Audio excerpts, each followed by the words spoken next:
Jaksa Penuntut Umum atau JPU saat membacakan dakwaan di Pengadilan Negeri Jakarta Selatan, Jakarta pada Senin 17 Oktober 2022 kemarin. Mereka yang melakukan, yang menyuruh melakukan, dan yang turut serta melakukan perbuatan dengan sengaja dan dengan rencana terlebih dahulu merampas nyawa orang lain. Dalam rangkaian peristiwa ini, Jaksa Penuntut Umum mengungkapkan bahwa Ricky Rizal sempat diminta oleh Sambo untuk menjadi eksekutor penembakan terhadap Yosua.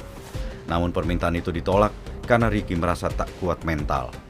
Lantas Sambo pun menyuruh Ricky untuk memanggil Richard Eliezer dan menurutinya dengan memberitahu Richard bahwa ia dicari oleh Sambo. Menurut JPU, Ricky yang sudah mengetahui rencana pembunuhan Yosua tidak berusaha menghentikan Sambo melakukan niat dan rencana jahat tersebut. Namun terdakwa Ricky Rizal malah ikut mendukung keinginan atau saksi Ferdi Sambo tersebut. Ricky Rizal mestinya bisa mencegah Brigadir J ditembak, tapi tak dilakukan. JPU juga menyebutkan Ricky juga tidak jujur mengenai rencana pembunuhan Yosua serta tidak menyarankan Richard untuk menolak keinginan Sambo ketika Richard bertanya mengapa ia dipanggil oleh Sambo. Atas perbuatannya dalam kasus ini, Ricky Rizal didakwa melanggar pasal 340 KUHP subsidiar pasal 338, KUHP Yunto pasal 55 ayat 1 ke 1 KUHP. Sementara itu, asisten rumah tangga ex-Kadif Propam Polri Ferdi Sambo, Kuat Ma'ruf, didakwa bersama-sama melakukan pembunuhan berencana terhadap Nofriansah Yosua Huta Barat atau Brigadir J. Jaksa Penuntut Umum JPU mendakwa bahwa pembunuhan berencana itu dilakukan oleh Kuat Ma'ruf bersama Ferdi Sambo, istri Sambo, Putri Chandrawati, serta dua ajudan Sambo, Richard Eliezer dan Ricky Rizal. Berdasarkan dakwaan, pembunuhan terhadap Nofriansah Yosua Huta Barat dilatar belakangi oleh pernyataan Putri Chandrawati yang mengaku telah dilecehkan oleh Yosua saat berada di Magelang. Kuat Ma'ruf desak Putri Chandrawati laporkan Yosua ke Ferdi Sambo.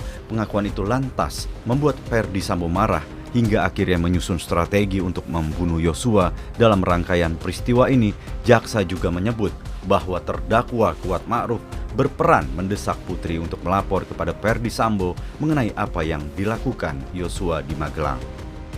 Jaksa juga mengungkapkan setibanya di rumah dinas Ferdi Sambo, terdakwa Kuat Ma'ruf menutup pintu rumah bagian depan dan menutup pintu balkon di lantai 2 tanpa disuruh. Padahal saat itu kondisi matahari masih dalam keadaan terang benderang. Apalagi tugas untuk menutup pintu tersebut bukan merupakan tugas keseharian dari terdakwa Kuat Ma'ruf. Kemudian pada detik-detik menjelang terjadinya pembunuhan, terdakwa Kuat Ma'ruf menjadi orang yang memanggil Yosua untuk masuk ke dalam rumah dan mengawalnya sampai ke hadapan Sambo. Saat itu terdakwa Kuat Ma'ruf masih membawa pisau di dalam tas lempangnya untuk berjaga-jaga apabila terjadi perlawanan dari korban Nofriansah Yosua Huta Barat atau Brigadir J. Atas perbuatannya dalam kasus ini, Kuat Ma'ruf didakwa melanggar pasal 340 KUHP subsidiar pasal 338 KUHP Yunto pasal 55 ayat 1 ke 1 KUHP. Tim kuasa hukum Kuat Ma'ruf meminta waktu 3 hari kepada hakim untuk menyiapkan eksepsi setelah mendengar dakwaan jaksa dalam persidangan kemarin. Tim Liputan Polri TV.